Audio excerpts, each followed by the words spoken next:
Hello, and welcome to today's episode of the pod. Today, you'll be learning about valves.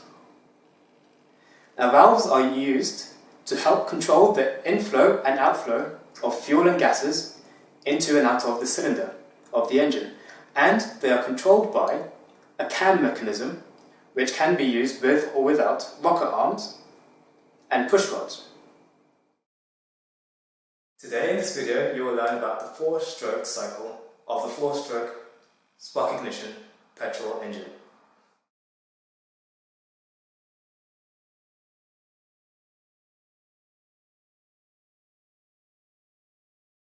Now, valves open and close in tune with, or in time with, the 4-stroke cycle.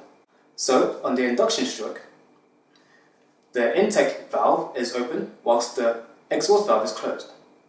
On both the power strokes and the compression strokes, both sets of valves need to be closed. And on the exhaust stroke, the exhaust valves are open and the inlet valves are closed.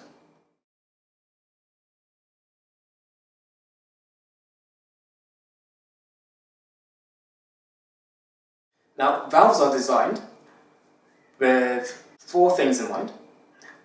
Firstly, they need to form a gas-tight or airtight seal when they are closed so that no gases from within the cylinder leaks out. Secondly, they need to be as frictionless as possible so that they don't generate any heat themselves, because the environment in which they are in, within the cylinder, is hot as it is already. Thirdly, they need to allow smooth airflow or gas flow into and out of the cylinder. And finally, they need to be as long-lasting and as durable as possible. The constant opening and closing does wear them out, and this wear and tear can actually lead to gases escaping past the valve and out of the cylinder.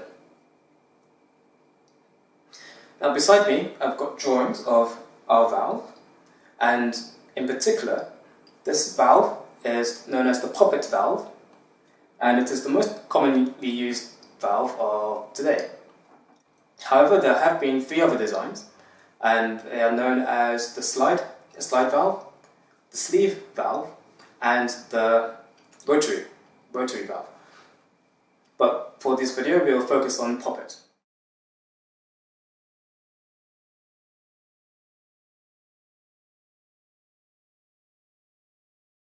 Now, on this drawing here, we have the inlet valves here and the exhaust valve here. And down below here, we have the valve, which looks like an upside down pin or upside down tack or nail. And it's formed from a circular disc with a valve stem that extends upwards.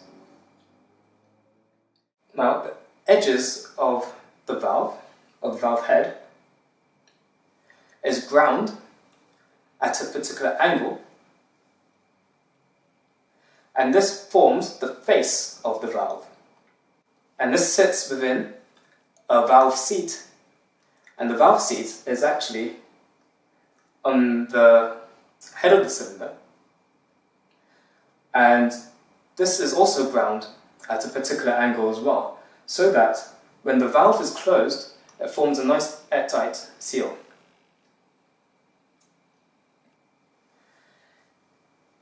Now, you'll notice here on this drawing that the valve seat is slightly shorter in length than the valve face,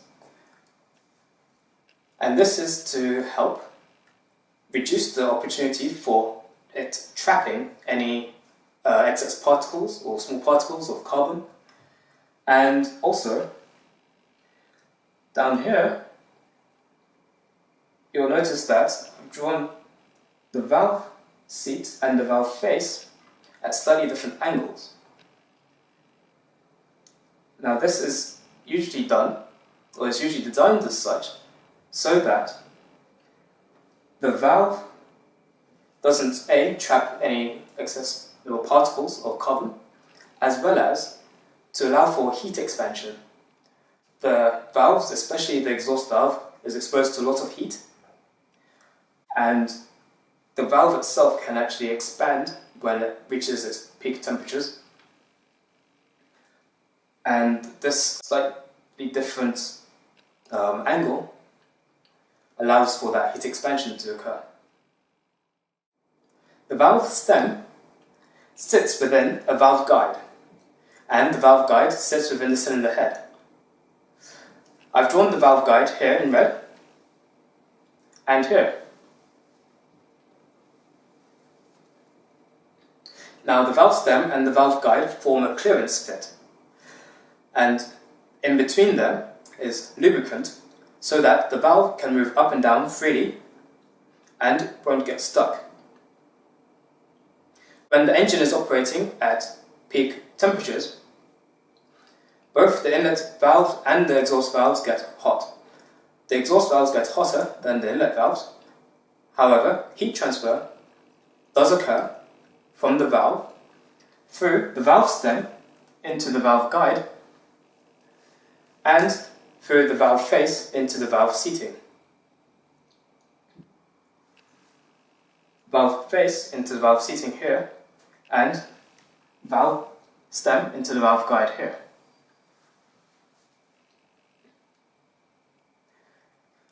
Sitting on the top of the valve is a spring, and most commonly used is a coil spring.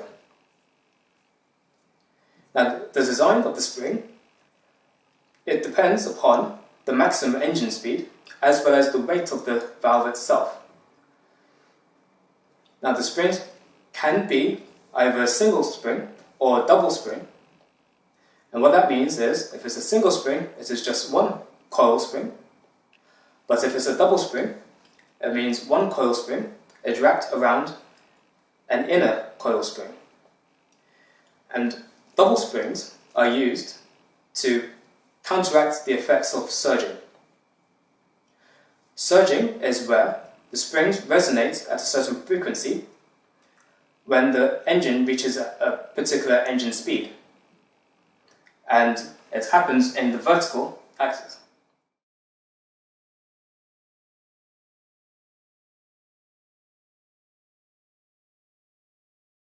Additionally, if you would like to see what valves look like when they're in action, then follow this link at YouTube and you'll see a video called BMW S1000RR 4-valve, and have fun. Thanks for watching. Catch you next time on the pod.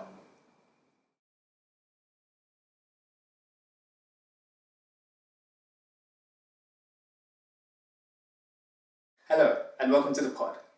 And welcome to Valves Part 2, where you will learn more about valves.